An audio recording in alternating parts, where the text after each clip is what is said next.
రండి, ద్వితీయోపదేశ కాండము 32వ అధ్యాయము మొదటి నుంచి ఒక 10 వచనాలు చదవండి ఎవరైనా త్వరగా. ఆకాశ మండలమా చెవియొగ్గుము, నేను మాట్లాడుదును. భూమండలమా నా నోటి మాట వినుము.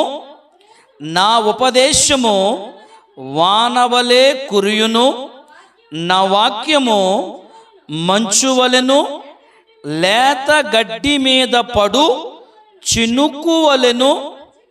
చినుకుల వలెను పచ్చిక మీద కురియు వర్షము వలెను ఉండును.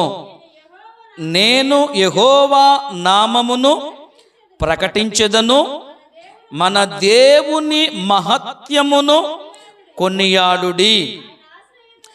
ఆయన ఆశ్రయదుర్గముగానున్నాడు, ఆయన కార్యము సంపూర్ణము, ఆయన చర్యలన్నీ న్యాయమైనవి. ఆయన నిర్దోషి అయిన వాడు, నమ్మదగిన దేవుడు. ఆయన నీతిపరుడై ఉన్నాడు, యథార్థవంతుడై ఉన్నాడు. వారు తమకు తాముగా చెరుపుకున్నారో ఆయన పుత్రులు కారు. వీరు వారు కళంకులు, మూర్ఖత గల వక్రవంశము, బుద్ధి లేని అవివేక జనమా. ఇట్లు యెహోవాకు ప్రతీకారము చేయుదురా. ఆయన నిన్ను సృజించిన తండ్రి కాడా? ఆయనే నిన్ను పుట్టించి స్థాపించెను. పూర్వదినములను జ్ఞాపకము చేసుకొనుము, తరతరముల సంవత్సరములను జ్ఞాపకం తెచ్చుకో. నీ తండ్రిని అడుగుము, అతడు నీకు తెలియజేస్తాడో. నీ పెద్దలను అడుగు, వారు నీకు చెప్తారు. మహోన్నతుడు జనములకు వారి స్వాస్థ్యములను విభజించినప్పుడు నరజాతులను ప్రత్యేకపరిచాడు. ఇశ్రాయేలీయుల యొక్క లెక్కను బట్టి ప్రజలకు సరిహద్దులను నియమించాడు. యెహోవా వంతు ఆయన జనమే, ఆయన స్వాస్థ్య భాగము యాకోబే. అరణ్య ప్రదేశములో భీకర ధ్వని గల పాడైన ఎడారిలోను వాన్ని కనుగొని ఆవరించి పరామర్శించి తన కన్నుపాప వలె వానిని కాపాడెను. ఆమెన్, హల్లెలూయా. 10 వచనాలు చదివమ్మను. ఈ 10 వచనాలను కూడా ఏ సంగతుల గురించి మాట్లాడుతున్నాడంటే, ఇది ఇశ్రాయేలీయులకు కీర్తన, ఇది పాట. ఇది మోషే వారికి వినిపిస్తున్న పాట, మోషే వారికి తెలియచేస్తున్న కీర్తన. ఇది చరిత్రలో కొంతమంది చెప్పిన మాటను బట్టి ఇశ్రాయేలీయుల జనాంగానికి, ఇశ్రాయేలీయుల ప్రజలకు ఈ మోషే తెలియచేసిన ఈ కీర్తన వారికి జాతీయ గీతం అది అని అన్నారు కొంతమంది. అయితే ఏమని సెలవిస్తూ ఉన్నాడో చూద్దాం. మొదటి భాగములో ఏమంటున్నాడంటే, మోషే ఈ కీర్తన భాగములో చెప్పాల్సినటువంటి విషయాన్ని చాలా కూలంకషంగా క్లియర్గా మాట్లాడుతున్నాడు. మనమంటే భయపడతాం, ఏమని అనుకుంటారేమోనని, తిట్టుకుంటారేమోనని, లేదంటే బాధపడతారేమోనని. అలాంటిదేం పట్టించుకోలేదు ఆయన. అలాంటి విషయాన్ని దేన్ని కూడా ఆయన మనసులో పెట్టుకోకుండా ఉన్నది ఉన్నట్టుగానే మాట్లాడినట్లుగా ఈ కీర్తనలో మనకు కనబడుతుంది. ఏంటంటే, ఆకాశానికి తెలియజేస్తున్నాడు దేవుడు. ఏమని? ఆకాశ మండలమా చెవియొగ్గుము. ఇదే మాట యెషయా గ్రంథకర్త కూడా రాస్తాడు. మొదటి 2 వచనాలు జాగ్రత్తగా చదివితే మీకు అర్థమవుద్ది. 2వ వచనంలో అంటాడు, 2వ వచనం చదవండి. యెహోవా మాట్లాడుచున్నాడు, యెహోవా మాటలాడుచున్నాడు అని యెషయా గ్రంథకర్త బయలుపరుస్తున్నాడు. ఆ మాట మీరు ఆలకించాలి. ఆకాశమా ఆలకించుము, భూమి చెవియగ్గుము. నేను పిల్లలను పెంచి గొప్పవారినిగా చేసి తిని, వారు నా మీద తిరగబడి ఉన్నారు అంటే తిరుగుబాటు చేశారని అర్థం. దేవునికి స్తోత్రం, హల్లెలూయా. ఇక్కడ మీరు జాగ్రత్తగా మీరు అర్థం చేసుకునే ప్రయత్నం చేయాలి. ఇప్పుడు ఈ కీర్తనలో, ఈ యొక్క పాటలో ఉన్న ఉద్దేశము ఇశ్రాయేలీల జనాంగానికి అర్థం కావాలి.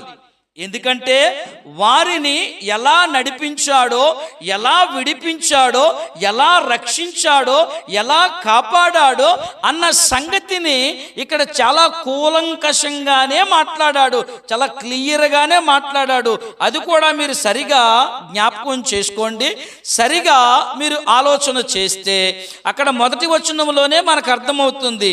ఆకాశానికి చెవు, ఆకాశమా వినుము, నేను మాట్లాడుతున్నాను. భూమండలమా, నేను మాట్లాడేటటువంటి నా నోటి మాటను నువ్వు ఆలకించుము. ఎందుకు ఆలకించుము అంటే నా ఉపదేశము వానవలే కురుస్తుంది.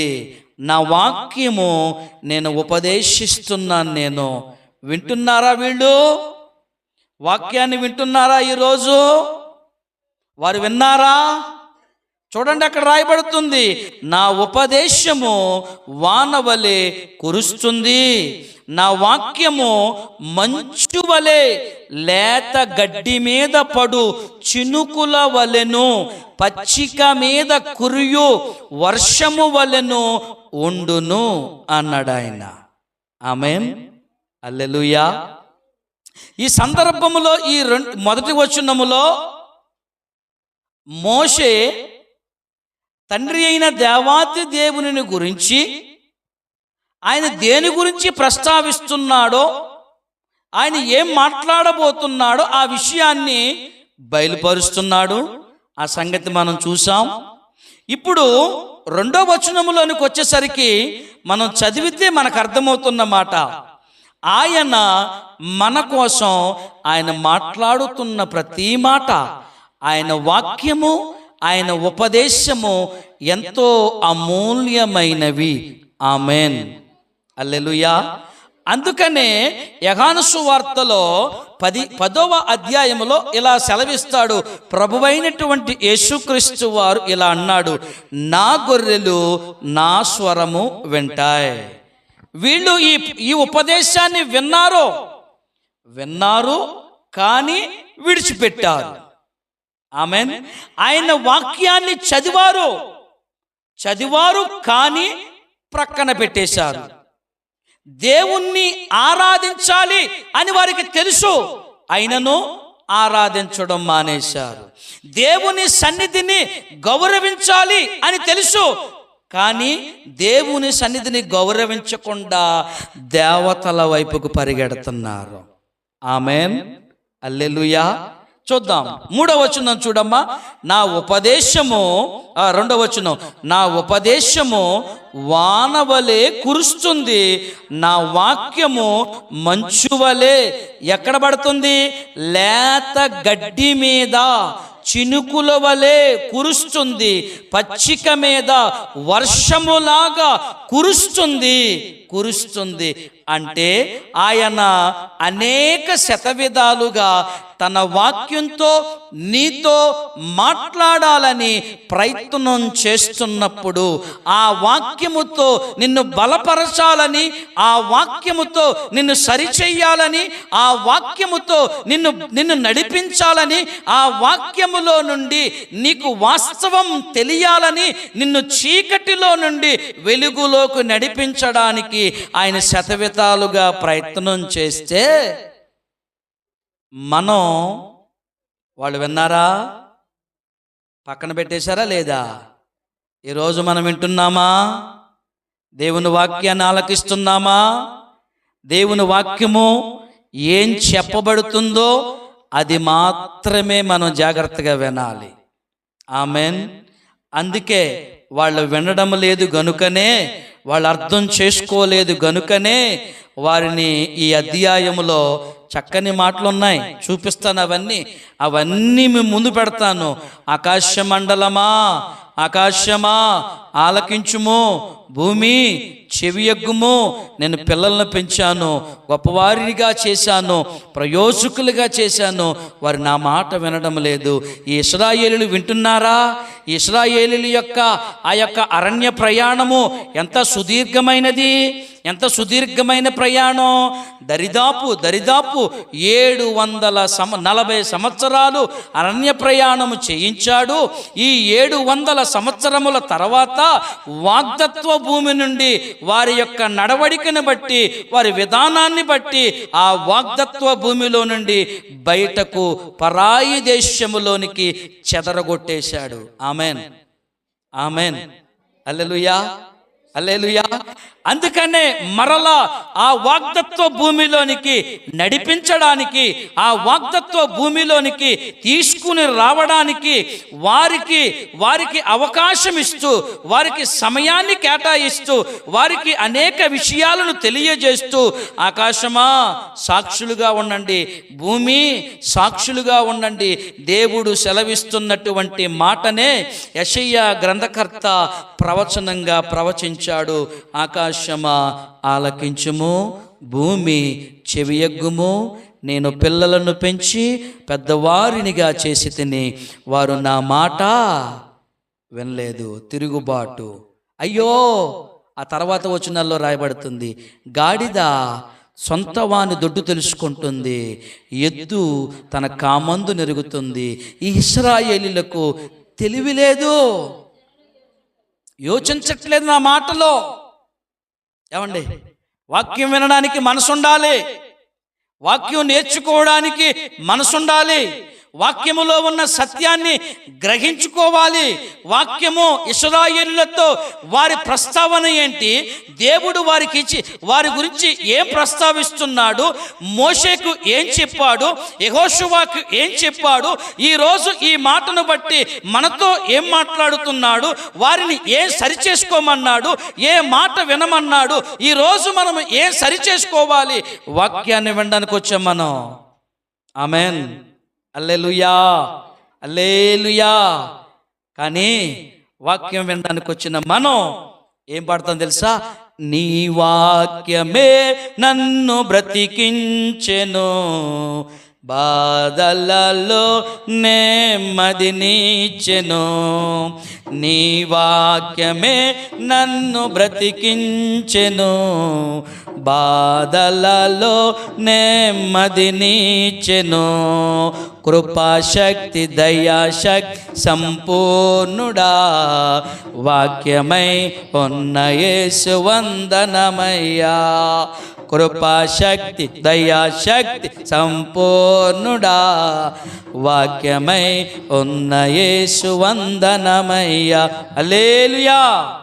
ఈ పాట మనం చక్కగా పాడేస్తున్నాం. మనం అందులో ఉన్న శక్తిని ఆస్వాదించాలి. ఆమెన్, హల్లెలూయా. అందులో ఉన్న అర్థాన్ని ఆస్వాదించాలి. బైబిల్ మన దగ్గర ఉంది, వాక్యం చదివే సమయం ఉంది, వాక్యాన్ని ధ్యానించే తీరిక ఉన్నది, వాక్యాన్ని అర్థం చేసుకునేటటువంటి అట్టి జ్ఞానం దేవుడు మనకిస్తే, వాక్యాన్ని చదవకుండా, వాక్యాన్ని అర్థం చేసుకోకుండా, వాక్యాన్ని వినకుండా మనం ఏం చేస్తామంటే ప్రార్థనలో మాత్రం కృపాశక్తి దయాశక్తి సంపూర్ణుడా, వాక్యమయ్యున్న దేవా వందనమయ్యా. ఆ వందనం అక్కడతోనే ఆగిపోతుంది. ఆ వందనం, ఆ సంస్కారం, ఆ యొక్క బాధ్యత మనసులో ఉండాలి. Amen, amen. ముఖస్తుతి కాదు, భక్తి ముఖం మీద చేయడం కాదు, బహిరంగంగా భక్తి కాదు, అంతరంగములో నీ భక్తి దేవునికి ఇష్టమా కాదా? ఆమెన్. అందుకే వాక్యం ఏం చెప్పిందో తెలుసా? ఇలాంటి సందర్భాలను బట్టి మంచి మంచి మాటలండివి. ఈ సందర్భాన్ని బట్టి వాక్యం ఏం చెప్తుందో తెలుసా? నీ పైనున్న రూపము కాదో, నీ అంతరంగము నాకు కావాలి. Praise the Lord. హల్లెలూయా. పైన మనము స్తుతిస్తున్నామా లేదా, పైన మనం ఆరాధన చేస్తున్నామా లేదా, బహిరంగంగా ఎలా ఉంటున్నాం, ఒంటరిగా ఎలా ఉంటున్నాం. అందుకనే ఒకానొక సందర్భములు అన్నాడు, ఒకానొక సందర్భములో వీళ్ళు భయంకరమైనటువంటి బిగ్గరగా ప్రార్థన చేసేటటువంటి సందర్భములో రహస్యమందున్న నీ తండ్రికి మొర్రపెట్టుము. ఆమేన్. హల్లెలూయా. మనుషులకు కనబడవలనని కాక అని రాస్తాడు. ఆమేన్. హల్లెలూయా. 52వ అధ్యాయము యెషయా గ్రంథంలో అంటాడు, ఎలాంటి ఉపవాసము నాకు అనుకూలము కాదు, ఎలాంటి భక్తి నాకు ఇష్టము కాదు, ఎలాంటి పరిచర్య నాకు ఇష్టము కాదు, ఎలాంటి విశ్వాసము నాకు అసహ్యము అన్నాడు. ఆమేన్. హల్లెలూయా. హల్లెలూయా. అందుకనే ఇక్కడ ఏమని సెలవిచ్చాడు అనంటే, నా ఉపదేశము వానవలే కురుస్తుంది, నేను అలా కురిపించాను వాక్యాన్ని మీకోసం, నా ఉపదేశాలు మీకు అన్ని ఇచ్చాను నేను. తర్వాత ఏమన్నాడు, నా వాక్యము మంచు వలె, మంచు వలె లేత గడ్డి మొక్కల మీద కురిపించాను నేను. మీరు లేత గడ్డి మొక్కల వలె వాక్యములో ఆ మంచు అనే వాక్యమును ఆస్వాదిస్తూ దాన్ని అంగీకరిస్తూ బలమైన వారిగా బలపడాలి వాక్యంలో. ఆమేన్. హల్లెలూయా. అందుకే వాక్యం, అందుకే ఆయన ఉపదేశం, అందుకే ఆయన సెలవిచ్చుచున్న మాటలు, ఆయన బయలుపరుచుచున్న మాటలు, ఆయన ఆజ్ఞలు, విధులు, కట్టడలు, శాసనములు. ఆమేన్. ఆమేన్. హల్లెలూయా. ఇంకా ఏమని సెలవిస్తున్నాడు, ఇది ఎక్కడ చాటుమాటున జరగలేదు. ఈ కీర్తన ఈ విషయాన్ని, ఈ సందర్భాన్ని చాటుమాటును కాదండి, బహిరంగంగానే ఇశ్రాయేలీయులు వారి యొక్క అవిధేయతలను బట్టి, వారి యొక్క తిరుగుబాటు తత్వాన్ని బట్టి వారిని శిక్షించే విధంగా చర్యలు తీసుకుంటున్నాడు దేవుడు. ఆమేన్. హల్లెలూయా. దేన్ని బట్టి? వారి నడవడిక. అమ్మా, మీకు మాట చెప్తాను వినండి. మీరు ప్రార్థన చేయమంటారు, అమ్మా మీరు ప్రార్థన చేయమంటారు, చేస్తాం. మేం చేసే ప్రార్థన కొంతవరకే. మీరు వ్యక్తిగతంగా ప్రార్థనలో బలపడాలి. ఆమేన్. ఆమేన్. అందుకే వాక్యములో ఈ మాట రాయబడింది, శోధనలోనికి ప్రవేశించకుండునట్లు మెలకువ కలిగి ప్రార్థన చేయండి. శోధనలోనికి ఎవరు? నేను శోధనలో వెళ్లకుండా ఉండాలి అంటే నా వ్యక్తిగత ప్రార్థన నాకు చాలా అవసరం. ఆమేన్. నా వ్యక్తిగత భక్తి చాలా అవసరం, నా వ్యక్తిగత విశ్వాసం చాలా అవసరం. నా కోసం మీరు ఎంతమంది ప్రార్థన చేసినా, నా వ్యక్తిగతంగా భక్తి లేకపోతే, నా వ్యక్తిగతంగా ప్రార్థన చేసే మనసు లేకపోతే, మీ ఎంత ప్రార్థన చేసినా మీ ప్రార్థన అలా వెళతా తప్ప పని జరగదు. ఆమేన్. హల్లెలూయా. అందుకే వాక్యము జాగ్రత్తగా చదివితే, ఏమంటే వాక్యం మనకు చక్కని సమాధానాలు. అందుకే ఏమని సెలవిచ్చాడు తెలుసా? వాని క్రియల చొప్పున జీతం అనడలేదా? ఆమేన్. హల్లెలూయా. క్రియలు లేని విశ్వాసం, క్రియలు లేని ప్రార్థన, క్రియలు లేని భక్తి, ఆమేన్, శూన్యం. It's a clear statement. అది అంటే మనలో క్రియలు ఉండాలి. ఆమేన్. హల్లెలూయా. అందుకనే ఆయన ఏమంటున్నాడంటే, నా ఉపదేశము ఇలా ఉంది, నా వాక్యమును ఇలా ఇస్తున్నాను, మీరు బలపడాలి. ఏమండి, ఈ వాక్యాన్ని వింటున్నాం, మనం బలపడాలా వద్దా? అవును, నిజమే కదా. ఇశ్రాయేలీయుల కోసం ఎంత చేశాడు కదా దేవుడు. ఎంత చేస్తే వారు పక్కతో పట్టేశారు. అయ్యో, ఈరోజు ఈ వాక్యము అమూల్యమైనది, ఈ మాటలు పరిశుద్ధమైనవి. ఈరోజు ఈ వాక్యాన్ని వింటున్న నేను ఏ విషయములో కూడా, ఏ సందర్భములో కూడా తప్పిపోకుండా జీవించాలి. ఆమేన్. హల్లెలూయా. పడిపోకుండా బ్రతకాలి. అయితే దేవుని వాక్యము చాలా చాలా స్పష్టంగా వారిని శిక్షించే ప్రయత్నం చేస్తున్నాడు. ఇప్పుడు వారిని బహిష్కరించే ప్రయత్నం చేయబోతున్నాడు. ఎందుకంటే వారి నడవడికలు ఇంకెంతకాలం చూస్తాడు ఆయన. 40 సంవత్సరాలు ప్రయత్నం చేశాడు. ఆ 40 సంవత్సరాలు కూడా వారు మారలేదు. వారు ఎలా ఏమైపోయారని రాయబడింది వాక్యం. ఏమైపోయారు? ఆయన 4వ వచనం చదువుతున్నాను, వినండి. ఆ 3వ వచనంలో ఎలా రాయబడింది? నేను యెహోవా నామమును ప్రకటించెదను, మన దేవుని మహత్తును కొనియాడుడి. ఇప్పుడు మోషే ఇక్కడ సెలవిస్తున్నాడు. ఈ సందర్భంలో ఏమంటున్నాడంటే ఆయన ఉపదేశం ఎలా ఉంది, ఆయన వాక్యము ఎలా ఉంది, ఆయన ఈ రీతిగా మాట్లాడుచున్నాడు. మోషే చెప్పుచున్న కీర్తనలో తండ్రి యొక్క ఆవేదన మనకు అర్థమవుతుంది. ఇదిగో మీరందరూ కూడా చేయాల్సిందేంటో తెలుసా? యెహోవా నామమును ప్రకటించండి. ఆమెన్, ఆమెన్, హల్లెలూయా. ఆయన నామము మాత్రమే ప్రచురము చేయబడాలి. ఆయన నామమునకే మహిమ రావాలి.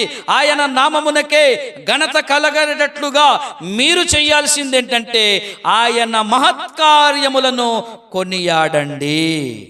ఆమెన్. ఆయన మన జీవితంలో ఎన్నో గొప్ప కార్యాలు చేసి ఉన్నాడు. చేసినటువంటి కార్యాలను బట్టి మనము కృతజ్ఞత కలిగి జీవించాలి అని వాక్యం చెప్తుంది. ప్రతి విషయంలోనూ మనం ఏం చేయాలి?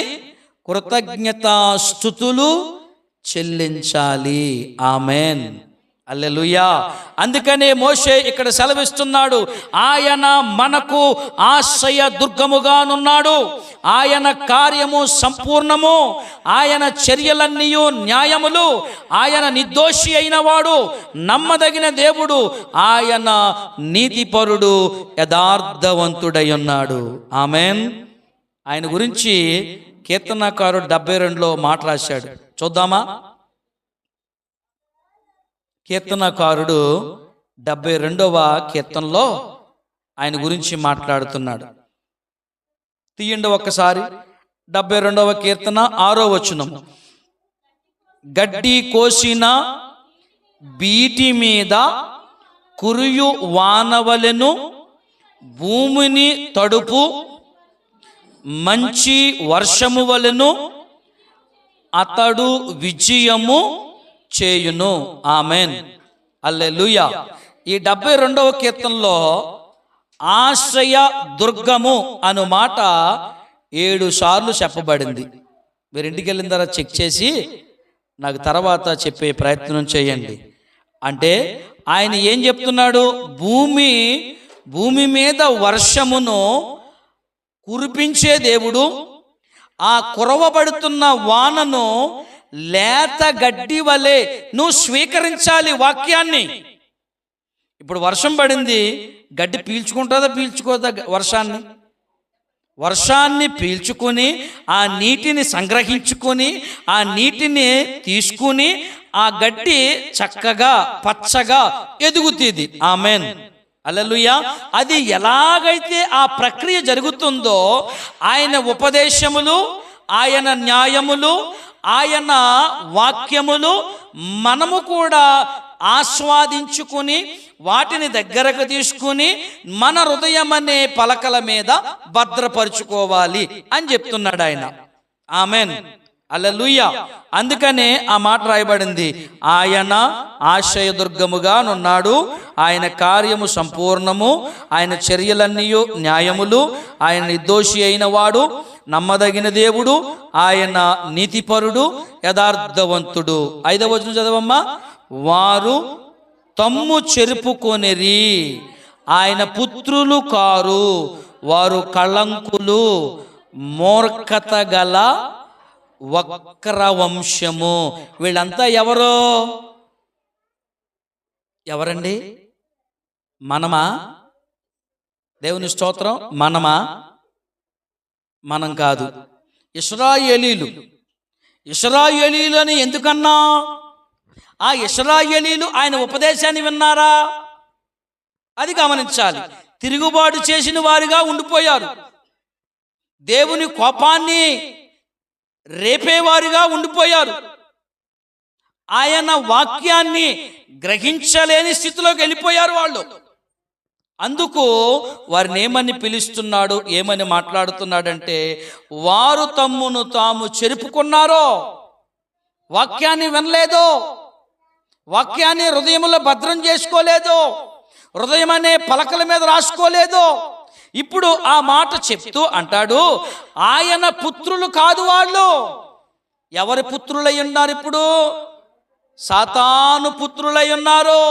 వారు కళంకులు, కళంకం తెచ్చేవారు. అందుకనే ఇలాంటి సందర్భమును బట్టి యేసుక్రీస్తు ప్రభుల వారు యెరూషలేము దేవాలయములో అక్కడ రూకల మార్చు వారి దగ్గర ఒక చక్కని మాట రాయబడింది. ఏంటండి ఆ మాట? నా మందిరము సమస్త జనులకు ప్రార్థనా మందిరము. Amen, amen. సమస్త జనులకు ప్రార్థనా మందిరము అయ్యున్నది. ఆ మందిరములో దేవుని వాక్యము వినేవారిగా మనమున్నామా? ఆమెన్, ఆమెన్, హల్లెలూయా. ఒకవేళ ఆ స్థితిలో నువ్వు లేకపోతే, మిమ్మును బట్టే కదా నా నామము అన్యజనుల మధ్య దూషింపబడుతుంది. నువ్వు కళంకం తెస్తావు, నువ్వు ఆయన బిడ్డవు కాదు. అందుకే ఒక ఆయన ఇలా అన్నాడు, జీవించుచున్నామన్న పేరు ఉన్నది, మృతుడవే నీవు మృతుడవే. ఏ స్థితిలోనైనా ఏ గడియలైనా జ్ఞాపకము తెచ్చుకొను మన్నా. హల్లెలూయా, హల్లెలూయా.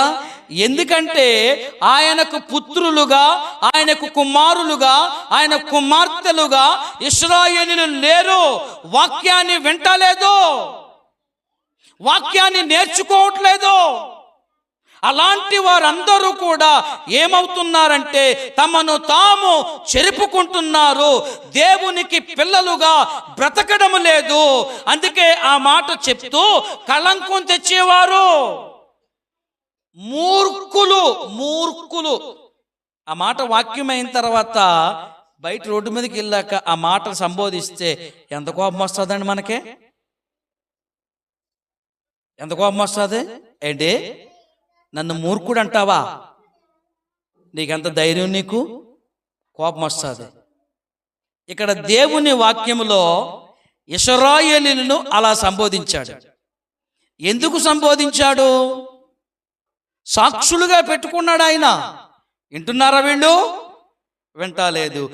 మూర్ఖత గల వంశమైపోయింది, కళంకం తెచ్చేవారైపోయారు, దేవునికి బిడ్డలుగా బ్రతకడం లేదు. ఆమెన్, హల్లెలూయా. 6వ వచనంలో ఏమంటాడు? బుద్ధి లేని అవివేక జనమా, బుద్ధి లేని అవివేక జనమా, నేను మీకు బుద్ధి నేర్పాను కదా, మీకు జ్ఞానమిచ్చాను కదా, మీకు ఆజ్ఞలిచ్చాను కదా, మీకు పలకలిచ్చాను కదా, మిమ్మల్ని నడిపించడానికి మోషేను నియమించాను. మోషే కాలమైపోతుంది, ఇప్పుడు నేను యెహోషువను నియమిస్తున్నాను. మీరు ఆ మాట ప్రకారంగా మీరు జీవించాలి కదా. ఆమేన్, హల్లెలూయా. విన్నారా? వింటలేదు. అర్థం చేసుకుంటున్నారా? అర్థం చేసుకుంటలేదు. చూద్దాం ఇంకేమన్నా. అందుకే బుద్ధి లేని అవివేక జనమా, ఇట్లు యెహోవాకు ప్రతీకారము చేయుదురా. ఏంటి? దేవునికి నువ్వు ఇచ్చే గిఫ్ట్ ఇదా? వండరైపోయానండి చదువుతున్నప్పుడు, వండరైపోయాను. ఆయన వీళ్ళకి ఏ గిఫ్ట్ ఇచ్చాడు? విమోచన. ఒకటి గుర్తుపెట్టండి, లెక్క పెట్టండి. ఒకటి, విమోచించాడు వాళ్ళని. ఎక్కడి నుంచి? బానిస సంకెళ్ళ నుంచి విడిపించాడు. ఆమెన్, హల్లెలూయా. అరణ్యములోనికి నడిపించాడు. ఏమండి? అరణ్యములోకి నడిపించాడు, ఆహారం ఇచ్చాడు, నీళ్ళిచ్చాడు. ఆమెన్, హల్లెలూయా. ఇంకా ఇంకా ఇంకా ఒక్కొక్కటిగా చెప్పుకుంటూ వెళితే సముద్రమును 2 పాయలుగా చేశాడు. ఆమెన్, హల్లెలూయా. ఆరిన నేలగా ఇన్ని చేస్తే ఏమండి, ఇన్ని కార్యాలు వీళ్ళ జీవితంలో చేస్తే వీళ్ళు చేసే ప్రతీకారము ఏది ఏది చదవండి ఒకసారి. బుద్ధి లేని అవివేక జనమా, ఇట్లు యెహోవాకు ప్రతీకారము చేస్తున్నారు మీరు. ఆయన నిన్ను సృష్టించిన తండ్రి కాదా? అబ్బా, ఆయన బొమ్మం చేసింది మనల్ని కాదా? మట్టితో బొమ్మం చేసింది మనల్ని కాదా? ఆ బొమ్మలో జీవాత్మ ఊదింది, నువ్వు పీల్చే గాలి శ్వాస ఆయింది కాదా? ఆమెన్, హల్లెలూయా. ఒకవేళ ఆయింది కాదంటే ముక్కు నోరు చెవులు మూసుకో 2 నిమిషాలు ఉండు. ఆమెన్. క్లియర్గా అర్థమైపోద్ది నీకు. ఆయన ఇచ్చిన జీవాత్మ కాదా? ఆయన ఇచ్చిన శ్వాస కాదా? ఆయన ఇచ్చిన బ్రతుకా కాదా? ఆయన ఇచ్చిన జీవితమా కాదా? ఆయన నడిపించిందా కాదా? నీకు క్లియర్గా అర్థమైపోద్ది. ఆరితో అదే మాట్లాడుతున్నాడండి. అవివేక జనమా, ఇట్లు యెహోవాకు ప్రతీకారము చేయుదురా.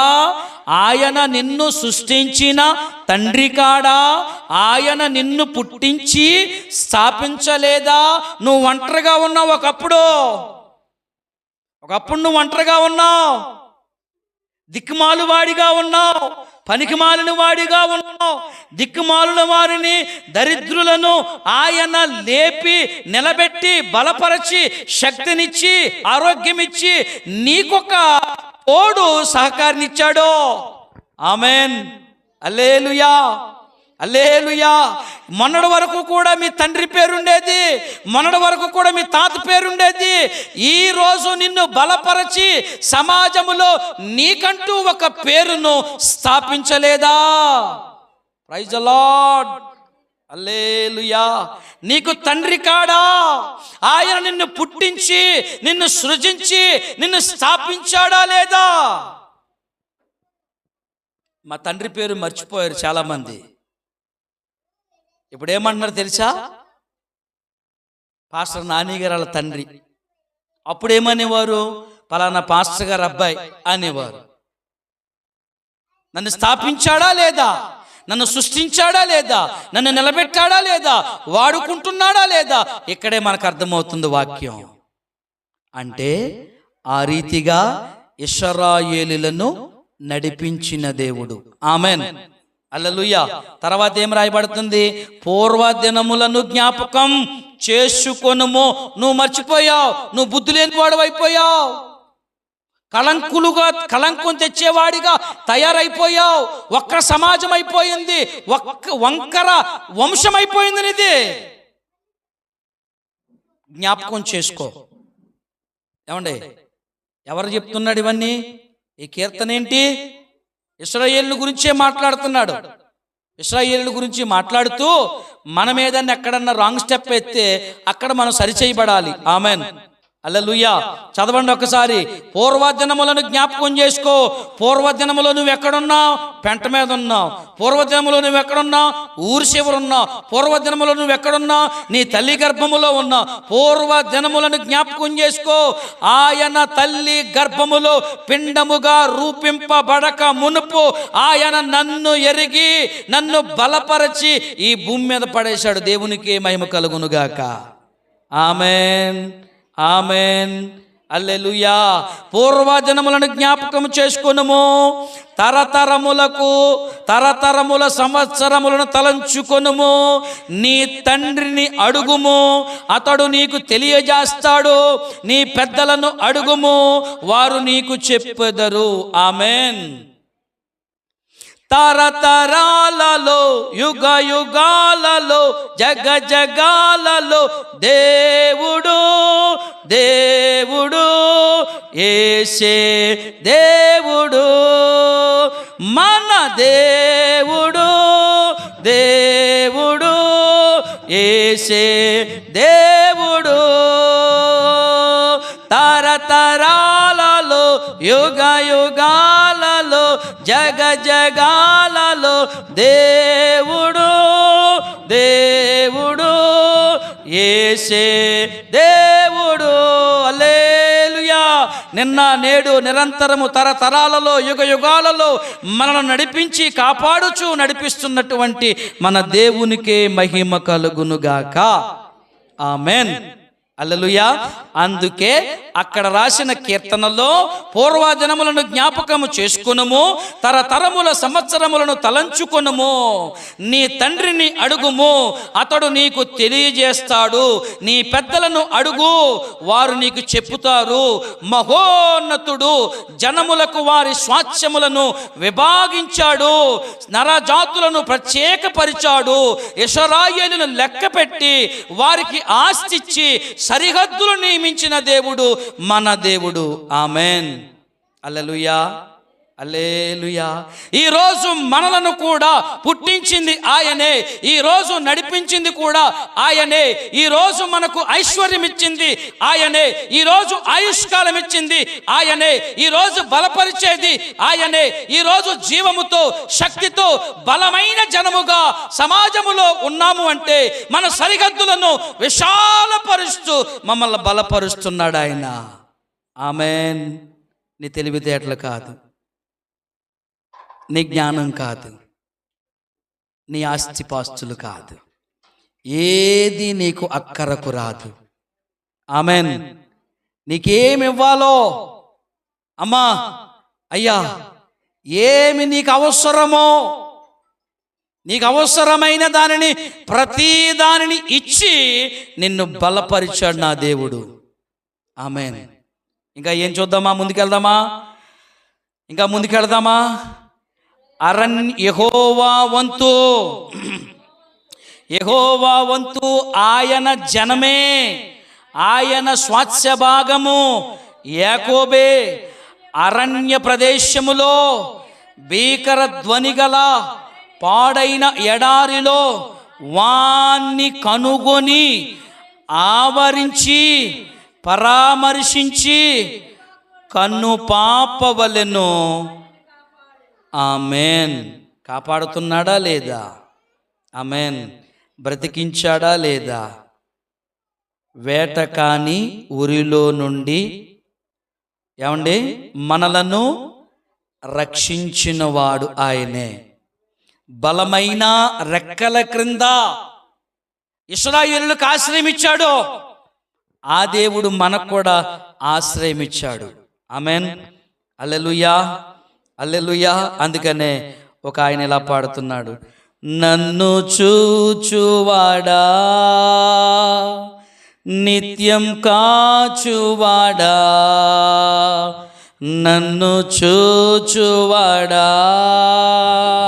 నిత్యం కాచువాడా, పరిశోధించి తెలుసుకున్నావు, చుట్టూ నన్ను ఆవరించావు, పరిశోధించి తెలుసుకున్నావు, చుట్టూ నన్ను ఆవరించావు. కూర్చుండుట నే లేచియుండుట, కూర్చుండుట నే లేచియుండుట బాగుగా ఎరిగి ఉన్నావు రాజా, బాగుగా ఎరిగి ఉన్నావు. ఆమెన్. హల్లెలూయా. మనం చూశాడు, ఇశ్రాయేలును చూశాడు. ఇశ్రాయేలుల జనాంగమును గురించి మోషే ద్వారా కీర్తన వారికి ప్రకటించబడుతుంది. మీరు మూర్ఖత జనం, మీరు అవివేక జనము, మీరు కళంకులుగా ఉన్నారు మీరు. అందుకని అంటాడు కదా, అయ్యో నేను మిమ్మును పరామర్శించి కనుపాపవలే నేను మిమ్మల్ని కాపాడుకున్న దేవుడను నేనే. ఆమెన్. హల్లెలూయా. అప్పుడు తర్వాత వచ్చిన వాళ్ళు అంటాడు కదా, పక్షిరాజు తన గూడు రేపి తన పిల్లల పైన అల్లాడించుచు రెక్కలు చాపుకొని వాటిని పట్టుకొని రెక్కల మీద వాటిని మోయునట్లు యెహోవా వానిని ఏం చేశాడండి? నడిపించాడు, మోసాడు. ఆయన మనల్ని మోయలేదు. ఆయన పక్షిరాజు గురించి చెప్పబడుతుంది ఇక్కడ.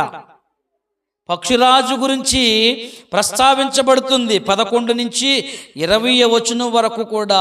ఇందులో ఉన్న విషయము ఏంటంటే, నేను మిమ్మల్ని కాపాడిన వాడను అని చెప్తూ, నేను ఎలాగైతే ఆ పక్షిరాజు తన గూడంతా చెదరగొట్టేసి ఆ పిల్లలను తన భుజాల మీదకి ఎక్కించుకుని వాటికి ఎలాగైతే ఎగురుట నేర్పాలో అలా ట్రైనింగ్ ఇస్తుంది ఆ పక్షిరాజు. అలా నేను మీకు ట్రైనింగ్ ఇచ్చాను. నేను 40 సంవత్సరాలు ట్రైనింగ్ ఇచ్చాను. ఆ 40 సంవత్సరాల ట్రైనింగ్ కూడా పని జరగలేదు. ఇదిగో నేనిప్పుడు మిమ్మల్ని చెదరగొట్టి ఆ గూడు ఎలాగైతే చెదరగొట్టబడిందో అలాగే వాగ్దత్వ భూమిలో నుంచి మీరు చెదరగొట్టబడబోతున్నారు. ఆ విషయాన్ని ప్రస్తావిస్తాడు, చూద్దాం తర్వాత. అందుకని అంటాడు, యెహోవా మాత్రము వాని నడిపించెను, అన్యుల యొక్క దేవుళ్ళలో ఏ దేవుడును ఆయనతో కూడా ఉండలేదు. భూమి యొక్క ఉన్నత స్థలముల మీదకు వానికి ఎక్కించాడు, పొలముల పంట వానికి తినిపించాడు.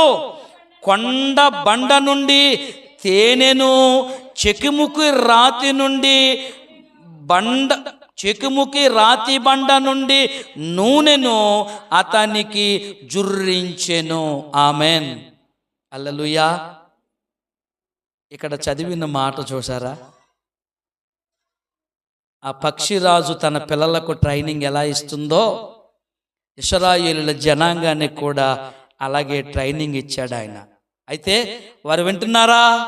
వింటలేదు. 15వ వచనంలోకి రండి. అక్కడ అంటాడు చూడండి, అక్కడ చూద్దాం. యెషూరును అని పేరు పెడుతున్నాడు వాళ్ళకి. ఎవరికి? ఇశ్రాయేలు ప్రజలకు.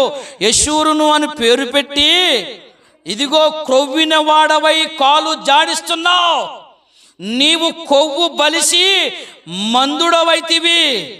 వాడు నిన్ను పుట్టించిన దేవుణ్ణి విడిచెను, తన రక్షణ శైలమును తృణీకరించెను. ఏమండి, ఈ పదం ఎవరిని ఉపయోగించాడు తెలుసా? ఇశ్రాయేలు ప్రజలను. మీరు చదివారో లేదో నాకు తెలియదు కానీ, మీరు టిక్కి పెట్టారో తెలియదు కానీ, ఈ 15వ వచనం ఒకటి, ఏమండి 5వ వచనం ఒకటి, మీరు జాగ్రత్తగా 6వ వచనం ఒకటి, ఏంటి ఈ 3 వచనాలు ఇంటికి వెళ్ళిన తర్వాత చదవండి. వీళ్ళ యొక్క పరిస్థితిని బట్టి దేవుడు వారితో ఎలా తెలియజేస్తున్నాడు. ఇక్కడ ఏమంటున్నాడు? యెషూరును కొవ్విన వాడవై నువ్వేం చేస్తున్నావు? కాళ్ళు జాడిస్తున్నావు. ఏమండి, ఒక మాట అడుగుతాను, సరిగ్గా చెప్తాం సమాధానం. ఏమంటే కళ్ళు ఎప్పుడండి ఎత్తి మీదకి ఎక్కి? కళ్ళు నెత్తి మీదకి ఎప్పుడు ఎక్కితే తెలుసా? అన్నీ మనం ఉన్నప్పుడు. ఏమండి, ఎవ్వరు మనకు కనబడరు. ఏమండి, అన్నీ సవ్యంగా సక్రమముగా సజావుగా జరుగుతున్నప్పుడు కళ్ళు నెత్తి మీదకి ఎక్కుతూ ఉంటాయి. ఒకసారి ఇశ్రాయేలీయులకు కూడా అదే మాట అన్నాడు ఇక్కడ. చూడండి ఒకసారి. కొవ్విన వాడవై కాలు జాడిస్తున్నావు, నీవు క్రొవ్వు బలిసి మందుడవైపోయావు, నీ కన్ను మీను కనపడతలేదు. ఒకసారి పిల్లల్ని అంటూ ఉంటాం, రే కొవ్వెక్కొట్టుకుంటున్నారు నువ్వు. ఎవరైనా తిడుతున్నారనుకోండి, వాళ్ళ దగ్గర నుంచి వచ్చే 10 మంది తెలుసా? ఆడికి ఎంత కొవ్వో, ఆడికి ఎంత కొవ్వో తెలుసా, కన్ను మీను కనపడదు. వింటాం అప్పుడప్పుడు, అక్కడక్కడ వింటూ ఉంటాం. ఇశ్రాయేలులతోనే అంటున్నాడండి మాట. ఇశ్రాయేలులతో ఏమంటున్నాడు తెలుసా? నువ్వు కొవ్వు బలిసి మందుడవైతివి, వాడు తన్ను పుట్టించిన దేవుణ్ణి విడిచిపెట్టేశాడు, దేవుణ్ణి తృణీకరించాడు. దేవుణ్ణి విడిచిపెట్టేస్తే కొవ్వు కాదా? దేవుణ్ణి విడిచిపెట్టేస్తే ఆడి కళ్ళు నెత్తి మీదకి ఎక్కలేదా? అందుకనే ఏమన్నాడు చూడండి, వారు అన్యుల దేవతల చేత ఆయనకు రోషము పుట్టించిరి, ఏయ కృత్యము చేత ఆయనను కోపింపజేసిరి. ఆమెన్, హల్లెలూయా. ఆయన కోపం ఎప్పుడు వస్తుంది? ఏమండి, ఎప్పుడన్నా మీ భార్యలకు కోపం వచ్చిందా? ఏమండి, ఎప్పుడన్నా మీ భర్తలకు కోపం వచ్చిందా? ఒకవేళ ఆ కోపం చూడాలంటే సాయంత్రం ఇంటికి వెళ్ళిన తర్వాత ఒకసారి కోపం రేపే ప్రయత్నం చేయండి. ఆ కోపము, ఆ రౌద్రము యొక్క పర్యవసానం, దాని నుంచి వచ్చేటటువంటి విధానం మీకు అర్థమవుతుంది. కానీ ఆ కోపం తక్కువే, మనం చూపించే తక్కువే. దేవుని కోపము ఎలాంటిదండి? ప్రచండమైన కోపమైంది. అందుకే ఇశ్రాయేలులతో ఇదే ద్వితీయోపదేశకాండంలో అన్నాడు, నేను రోషము కలిగిన దేవుడును. మీరు ఆషామషి కాదు. ఇక్కడ ఏమంటున్నాడు తెలుసా? ఇక్కడ సెలవిస్తున్న మాట ఏంటి? వాళ్ళు ఎందుకు కోపం రేపరాలో? ఎందుకంటే సృష్టించిన దేవుణ్ణే పక్కన పెట్టేశారు, పుట్టించిన దేవుణ్ణే పక్కన పెట్టేశారు, రక్షణనే పక్కన పెట్టేశారు, ఆయన దుర్గాన్ని పక్కన పెట్టేసి తృణీకరించి అది మాది కాదు అంటున్నట్లుగా వారు బ్రతుకుతున్నారు. అందుకే దేవుని కోపమును రేపిరి అని రాయబడింది. ఇంకా చూసుకుంటూ ముందుకు వెళితే గనక 21లోకి రండి. 21 వచనం అమ్మా.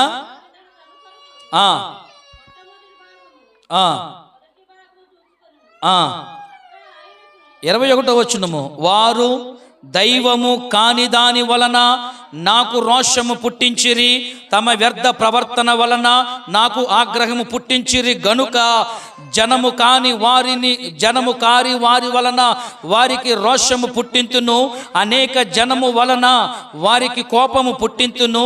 నా కోపాగ్ని రగులు కొనెను, పాతాళ అగాధము వరకు అది దహించును, అది భూమిని దాని పంటను కాల్చును, పర్వతముల పునాదులు రవలబెట్టెను. ఆమేన్, హల్లెలూయా. ఇది 31 వరకు కూడా ఇదిలా కొనసాగింపబడతా ఉంది. ఇప్పుడు 30 వచనాలు 3 భాగాలు. ఈ 3 భాగాల్లో మనం ఏం చూసాం ఒక్కసారి జ్ఞాపకం చేస్తాను నేను. ఈ 3 భాగాల్లో ఏం చెప్తున్నాడు? అయ్యా, నా వాక్యాన్ని వినండి, నా మాట వినండి, నా వాక్యము, నా ఉపదేశము మీకు ఎలాగిస్తున్నాను? నేను వర్షంలా ఇచ్చేస్తున్నాను, మీకు వర్షంలా ఇస్తున్నాను, వానవలే కురుస్తుంది, మంచు వలె నా ఉపదేశాన్ని మీకు ఇస్తున్నాను, మీరు వినండి. ఆమేన్. ఆ మాట చెప్పి అదే భాగములు ఏమన్నాడంటే ఆశ్రయ దుర్గమై ఉన్నాను అన్నాడు ఆయన. ఆమేన్, హల్లెలూయా. ఆశ్రయ దుర్గమైనటువంటి దేవునిని వీరు విడిచి కళంకం తెచ్చేవారిగా మారారెళ్ళో, దూషించేవారిగా మారారు. అందుకే దేవుని కోపము వచ్చింది. అందుకనే ఏమంటున్నాడు? నేను మిమ్మును ఎలాగైతే ఆ యొక్క చూడండి అక్కడ 11వ వచనంలో, పక్షిరాజు గూడు ఎలాగైతే రేపి తన పిల్లలను భుజం మీదకి ఎక్కించుకుని వాటికి ఎలా ఎగరాలో నేర్పుతుందో అలా నేను మీకు నేర్పించాను. నేర్పిస్తే దాని నుంచి పక్కకి వెళ్ళిపోయారు. మీరేమైపోయారంటే కొవ్విన వాడిగా తయారయ్యి కాళ్ళు జాడేస్తున్నావు, చేతులు జాడేస్తున్నావు, తల ఎగరేస్తున్నావు, రెప్పలు ఎగరేస్తున్నావు నువ్వు. ఆమేన్, హల్లెలూయా. అందుకే సృష్టించిన దేవుడు, కనిన దేవుడు, నడిపించిన దేవుడు, పుట్టించినటువంటి దేవుణ్ణి విడిచి పొందిన రక్షణ పక్కన పెట్టి, శృంగమును ప్రక్కన పెట్టి, శైలమును ప్రక్కన పెట్టి, కేడమును పక్కన పెట్టి, ఆధారమగు దేవుణ్ణి పక్కన పెట్టి నువ్వేం చేస్తున్నావంటే దేవతల వైపుకు పరిగెడుతున్నావు, నా కోపము రేపుతున్నావు, నువ్వు కొవ్విన వాడిగా తయారయ్యావు, మందుడుగా తయారయ్యావు. అందుకే ఇక్కడ సెలవిస్తున్న మాట ఏంటి? అందుకే మీరు చేయాల్సిన పని ఏంటి? మీరేం చేస్తున్నారు? దైవము కాని దానిని బట్టి నాకు కోపాన్ని పుట్టిస్తున్నారు. మీరు శక్తి లేదు వాటిలో, బలము లేదు వాటిలో, నేను నీకు శక్తినిచ్చువాడనై ఉన్నాను అన్నాడు ఆయన. Amen, amen.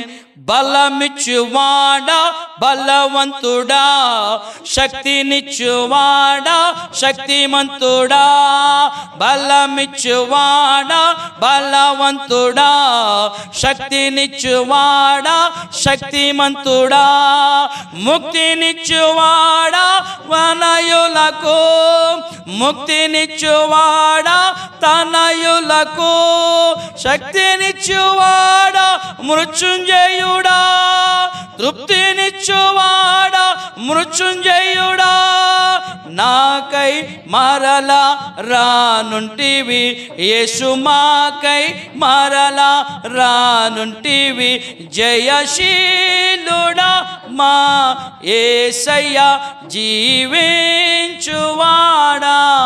మెస్సయ్యా. హల్లెలూయా హల్లెలూయా. జయమిచ్చువాడు ఆయనే. తండ్రి అయిన దేవాతి దేవుడు ఇశ్రాయేలు ప్రజల కోసం ఆయన ఎంతో కష్టపడ్డాడు, ప్రయాసపడ్డాడు. వారి కొరకు చెయ్యని పనంటూ లేదు, ప్రతి పని వారి కోసం చేసుకుంటూ వచ్చాడు. అయితే ఈ జనము దైవము కానిది, జీవము లేనిది, శక్తి లేనిది, ఆత్మ లేనిది, మాట్లాడలేనిది, చెవిలుండి విననిది, చేతులుండి చెయ్యనిది, కాళ్ళుండి నడవలేనటువంటి దైవముల వైపుకు నడుస్తున్నారు మీరు. చదవండి ఆ మాట 21.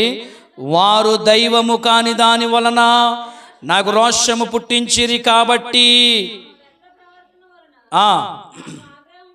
ఆగ్రహము పుట్టించిరి కాబట్టి జనము కాని వారి వలన వారికి రోషము పుట్టింతును, అవివేక జనము వలన వారికి కోపము పుట్టింతును.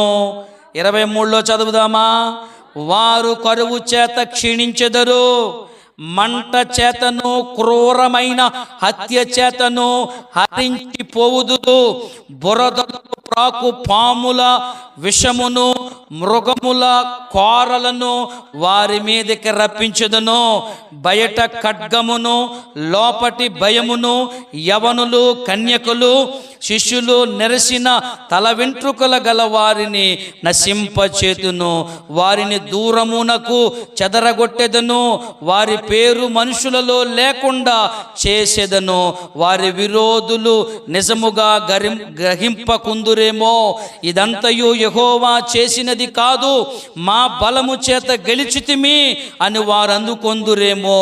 విరోధి గర్వమునకు భయపడి చెదరగొట్టలేదు, వారి ఆలోచన లేని జనము, వారిలో వివేచన లేదు, వారి జ్ఞానము తెచ్చుకొని దీన్ని తలపోసుకొని తమ కడపట స్థితి యోచించుట మేలు, తమ ఆశ్రయ దుర్గము వారిని అమ్మి వేయని ఎడల, యెహోవా వారికి అప్పగింపని ఎడల, ఒకడు ఎట్లా 1000 మందిని తరుముతాడు, ఇద్దరు ఎట్లా 10,000 మందిని గెంటేస్తారు. Amen hallelujah. ఏం చేస్తానన్నాడండి ఆయన? ఈ కీర్తన వారు చదవాలి, ఈ కీర్తన వారు నేర్చుకోవాలి, ఈ పాట వారు నేర్చుకోవాలి, ఈ పాటలో ఉన్న అర్థాన్ని తెలుసుకోవాలి. మనం పాట పాడుతుంటాం, పాట పాడుతున్నప్పుడు పాటలో అర్థాన్ని గ్రహించం, మనం అర్థాన్ని గ్రహించం. రాత్రంతా శ్రమపడినా ఏం రాలేదు ప్రభువా, జయము రాలేదు. ఏంటి జయము రాలేదు? ఓ పెత్తబరుగు కూడా పడలేదు, అది దాని అర్థం.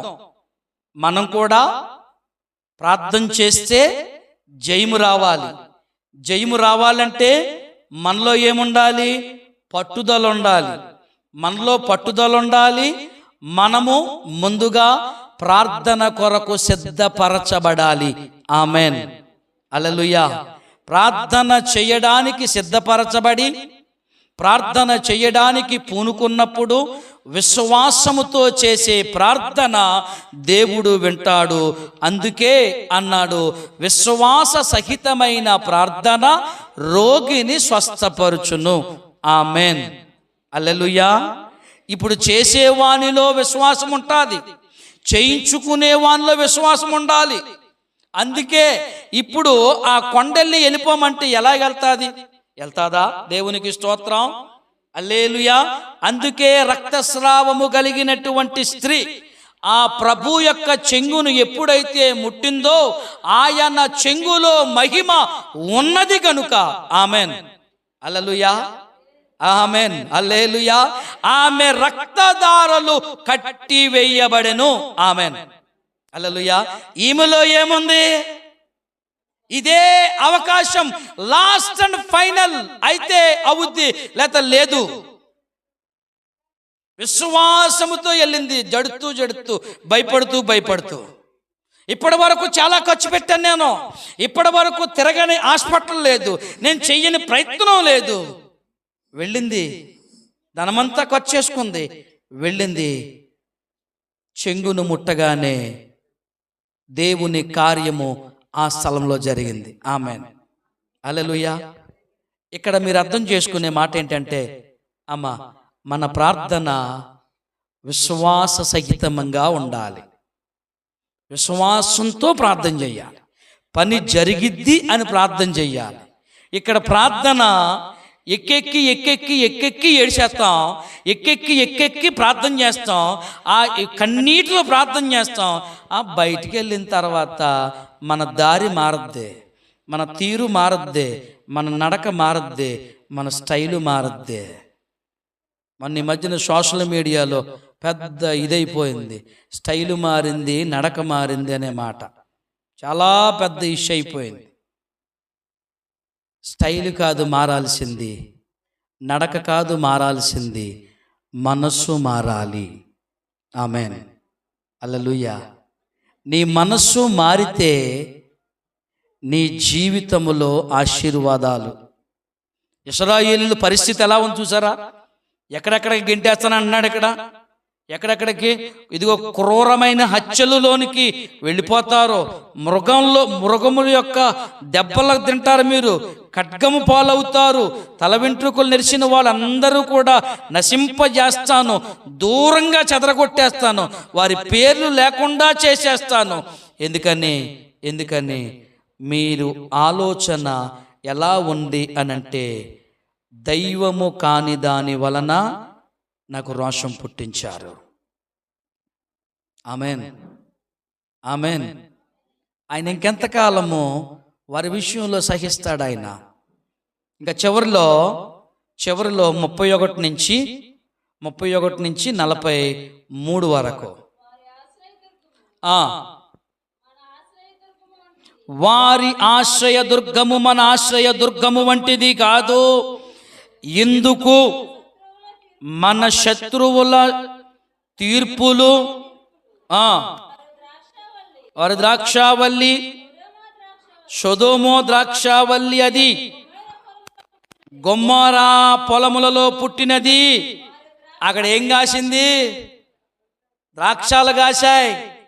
ఆ ఇత్తనాలన్నీ అందులో ఉన్నటువంటిది చేదే ఉంటుంది తప్ప మంచి ఉంటుందా? అది ఎక్కడ కాసింది? సొదొమ గుమ్మొర్రాల పట్టణాల్లో కాచింది. ఇప్పుడు ఈ మాట ఎందుకు వాడాల్సి వస్తుంది? ఇప్పుడు ఆయన వీళ్ళు అక్కడి నుంచే వచ్చారు, ఆ చేదు ద్రాక్షాలు వాళ్ళలో ఉన్నాయి, వాడు మారలేదు, వాడు బ్రతుకు మారలేదు, నేను వారిని విడిపించాను, నేను నడిపించాను, కాపాడాను, వాడి ఒక జీవితాన్ని ఇచ్చాను, ఒక లైఫ్ ఇచ్చాను వాడికి.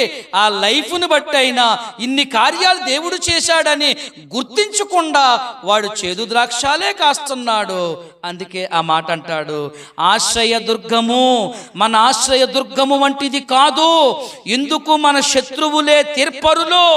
వారు ద్రాక్షావల్లి, సొదొమ ద్రాక్షావల్లి, అది గొమొర్రాల పొలములలో పుట్టినది. వారి ద్రాక్షా పండ్లు పిచ్చి ద్రాక్షా పండ్లు, చేదైపోయింది.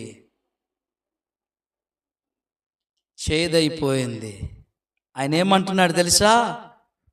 నీలో ఉన్న చేదును పక్కన పెట్టి శ్రేష్టమైన ఫలాలు ఇవ్వాలంటున్నాడు ఆయన. నువ్వు శ్రేష్టమైన ఫలాలు నీ అంతట నువ్వు ఇవ్వలేవు. ఏమండి, మంచి ఫలాలను నీ అంతట నువ్వు ఇవ్వలేవు. నువ్వు ఇవ్వడానికి నేను నీకు సహాయం చేస్తాను. ఆ సహాయము ఏంటంటే నా ఉపదేశము, నా వాక్యమును బట్టి. ప్రైజ్ ది లార్డ్, హల్లెలూయా. మోడై మిగిలావ నీవు, ముద్దై మిగిలావ నీవు, అందాల్ ఉద్యానవనమా ఓ క్రైస్తవ సంగమా, అందాల ఉద్యానవనమా, ఓ క్రైస్తవ సంగమా,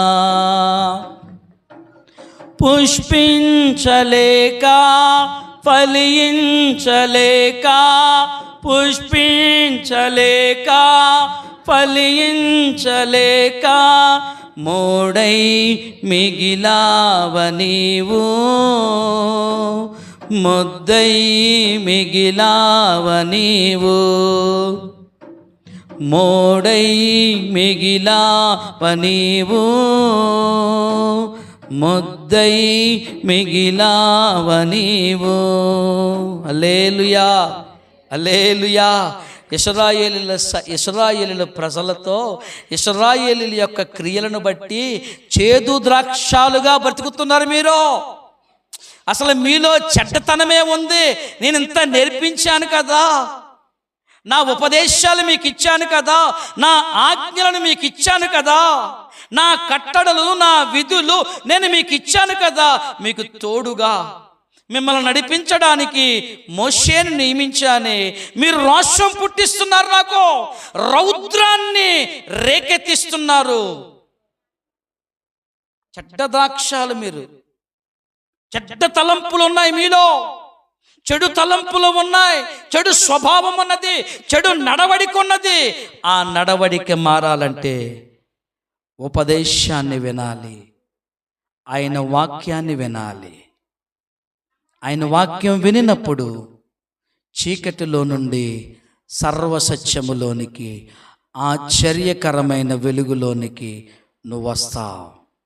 ఆమేన్, హల్లెలూయా. ఇంకా ఏమని సెలవిస్తున్నాడు చూద్దామా?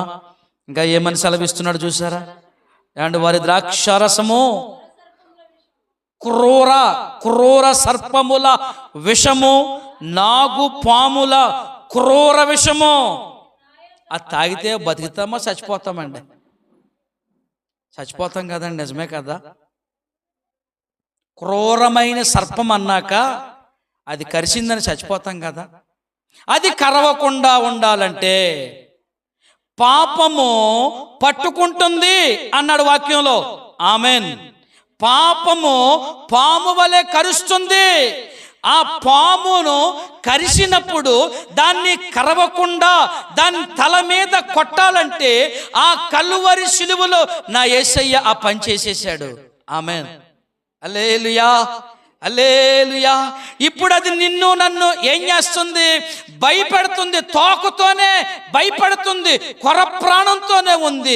నీవు ఆ తోకని తొక్కుకుంటూ క్రీస్తు వైపు చూస్తూ ఆయనను వెంబడిస్తూ తండ్రి ఉపదేశమును కుమారుని యొక్క రక్తములో కడగబడి పరిశుద్ధపరచబడితే పరలోక రాజ్యములోనికి అవలేలగా వెళ్ళిపోతాం. ఆమెన్, ఆమెన్, హల్లెలూయా, హల్లెలూయా.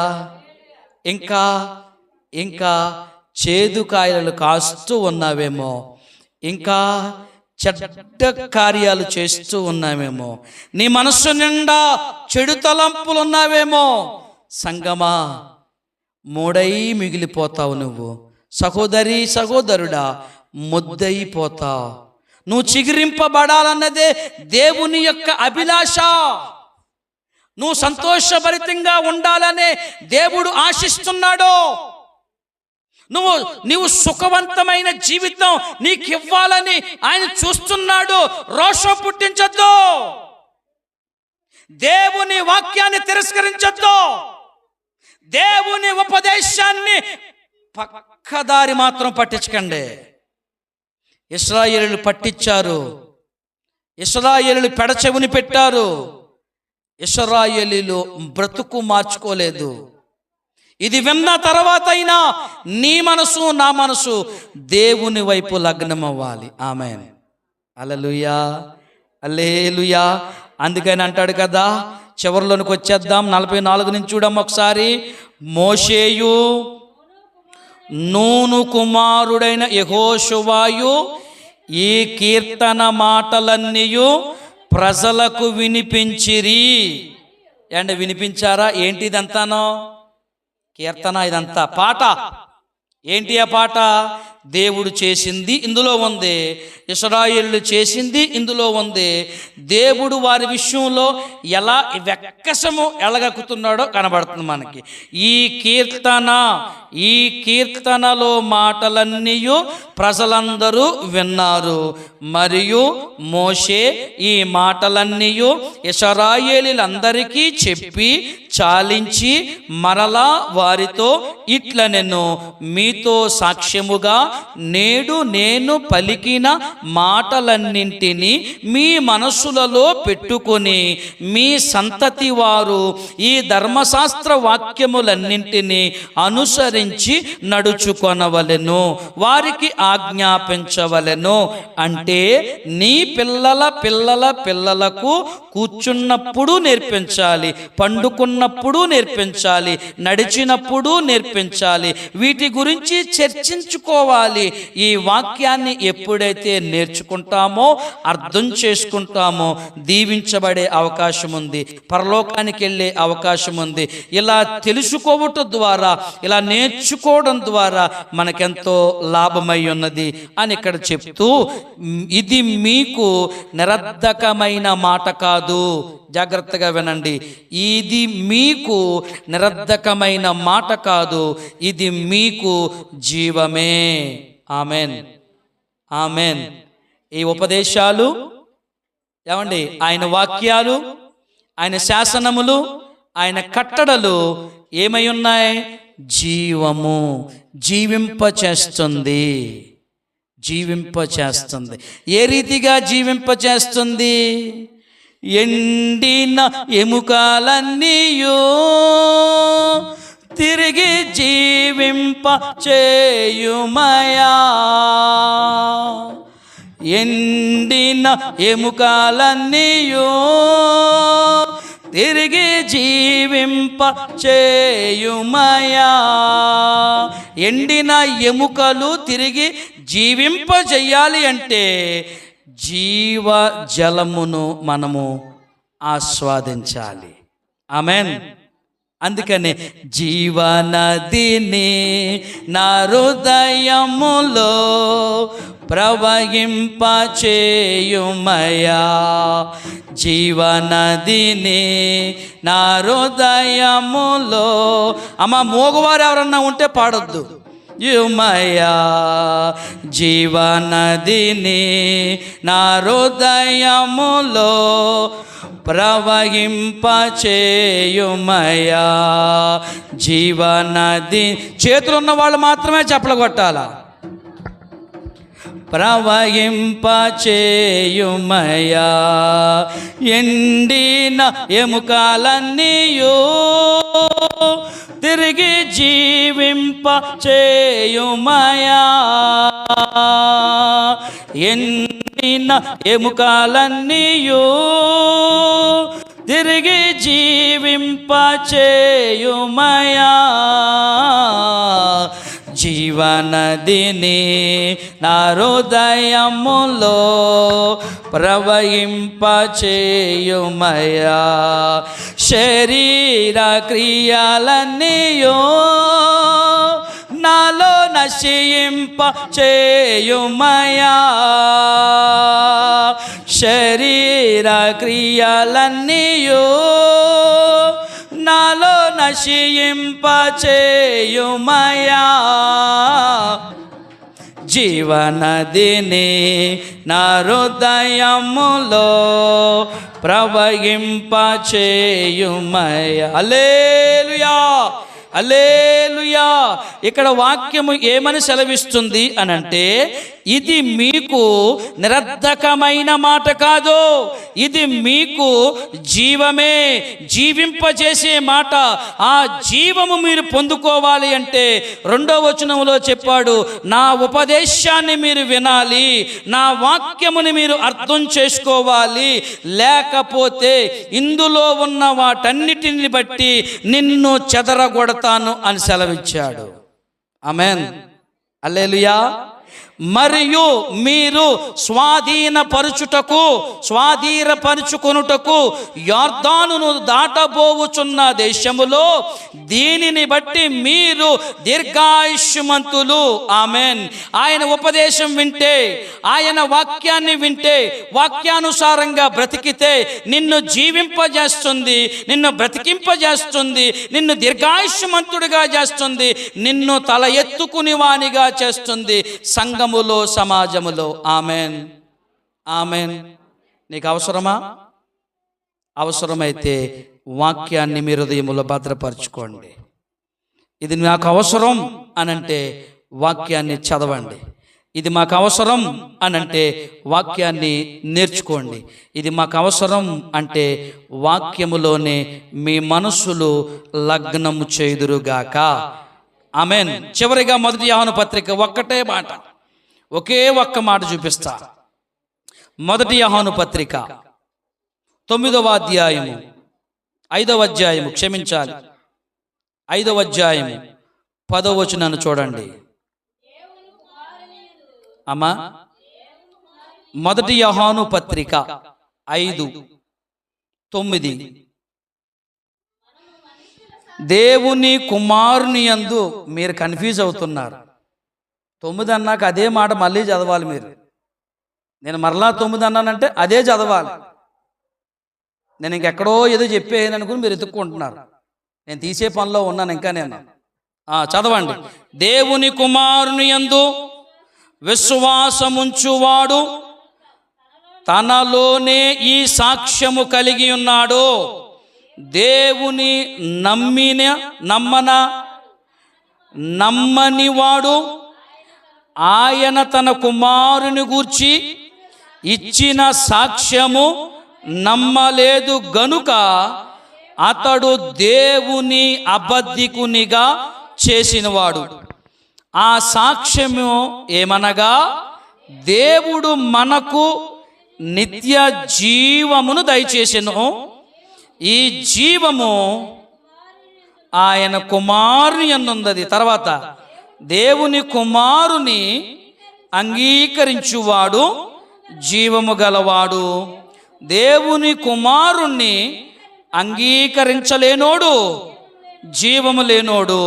దేవుని కుమారుని నామమందు విశ్వాసముంచి మీరు నిత్య జీవము గలవారని తెలుసుకున్నట్లు నేను ఈ సంగతులను రాస్తున్నాను. ఆమెన్, హల్లెలూయా.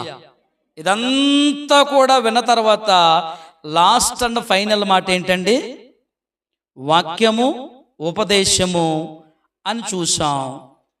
ఇప్పుడు క్రీస్తునందు విశ్వాసములోకి రావాలి మనం. ఆమెన్. క్రీస్తు ద్వారానే. ఎందుకండి? వాక్యం సరిపోద్దా? వాక్యం సరిపోదు. ధర్మశాస్త్రము అనునది మానవునిలో ఉన్న పాపాన్ని చూపిస్తుంది, అలాగని ధర్మశాస్త్రం రక్షించదు. అది గుర్తుపెట్టుకోవాలి. ధర్మశాస్త్రము ఏం చేస్తుంది? మనిషిలో ఉన్న పాపాన్ని బయటకు వెళ్ళగక్కిస్తుంది. ఆ పాపము పరిహరించేది మాత్రం కుమారుడైన యేసయ్య. ఆమెన్, హల్లెలూయా. అది గుర్తుపెట్టుకోవాలి మనం ఎప్పుడు.